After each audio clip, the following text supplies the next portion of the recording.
Opening statement, Coach. Okay, yeah, first quarter, obviously, we gave up 25 points, and we let Taraka, something like that, we let her get hot. Second and third quarter, I thought we really did a great job defensively, and that gave us, a little padding there. And then fourth quarter, we gave up a bunch of points again. So we're coming up on a stretch here now where we're playing 5 out of our next 6 games are against ranked opponents, and we're going to have to lock in and put 40 minutes together in those games. You have, 1 or 2 bad quarters, you're going to be in for a long night. So, but again, proud of the way we, second and third quarter, we really turned it up. And again, hopefully we can, continue to trend that direction. With the Deeks rallying late in the fourth quarter, you left your reserves in. How critical has that experience? Will that experience be for them as they progress through the I don't know. They probably didn't enjoy that experience, but yeah, the tough part is, and I'll admit I need to do a better job.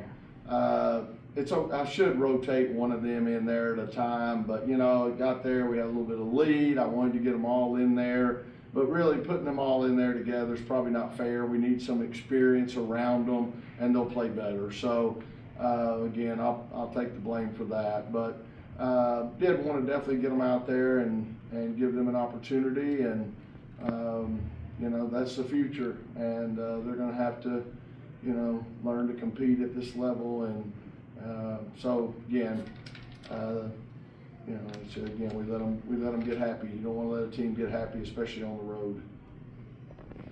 Wake Forest is 14. I'm sorry. No, you're good. Go ahead. Wake Forest is 14. You mentioned her. She went off in the first quarter. I don't know her name. I'm sorry. But you guys offensively, y'all maintained. That's really where you kept the game intact. Because I think you were shooting 60% too. Did you speak to the offense early in the game and how it kept y'all in the game? Well, we just wanted to keep attacking and getting downhill. We felt like whether they were in man or zone, we could isolate maybe a mismatch or two and get to the rim or break down the D and maybe set up a teammate. And I thought, our guards did a really nice job of that, either getting their own or dishing it off to Tilda or one of the other post players. So I thought they did a nice job of that.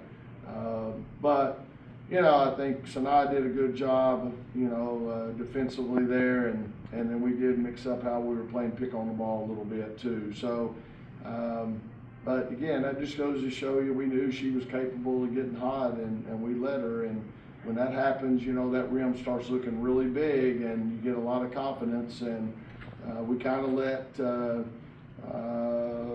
let Williams do that in the second half and fourth quarter. So you got to realize it only takes a possession or two to let somebody get going. So we got to lock down a little better than that.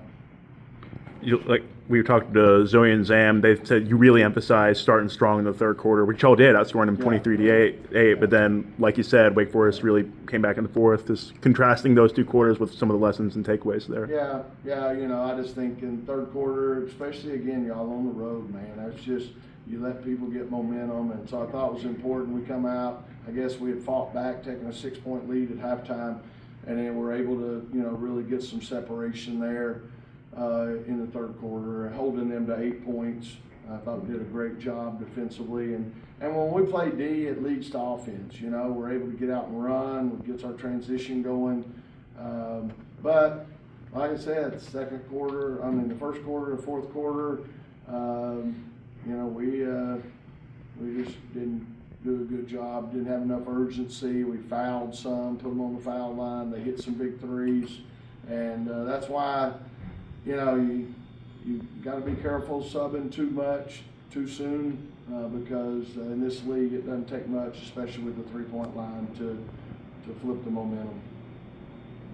You mentioned the subbing, and I think it was Stanford. It was the 3 reserve sophomores came in the second quarter did well, and then Syracuse it was a Luke who came on. Are the role players going to really play a big part in this thing if you guys are going to be at that level? Well, I think it's very important that we develop some depth, and you never know, somebody's going to have an off night, somebody's going to get in foul trouble, heaven forbid somebody tweaks an ankle or something. You got to have some depth, and so we need to continue to try to develop that. Like I said, I'll take the blame. I put them all out there together, the young players, without a veteran or two to maybe hold things together a little bit. So, I need to be more aware of that. I know you're decompressing from this, but you got a pink game coming up Monday. It's a Yeah. big deal at NC State. Yeah, Duke, I just think Carol Lawson's done a great job with their program. Defensively, they are, one of the best in the country. They're going to really make it hard for you to run your stuff, especially pick on the ball. They're going to really be aggressive against the pick on the ball, and they're flying around. They're athletic enough. They're long enough to get back and recover from maybe helping. And so then not only do you have pressure on your offense to try to figure out ways to score, now you're putting a lot of pressure on your defense because you're not going to score, 90-something points. You're going to have to try to keep pace with them and hold them down some and keep the score a little bit lower probably if you're going to match up with them. And so, yeah, it's a big game. Like I said, we got 5 out of our next 6 are against ranked opponents. 3 of them are on the road. Schedule, makers didn't do us any favors in February. I guess Cupid didn't make our schedule because they're not shooting any arrows in our hearts right now. Sounds good.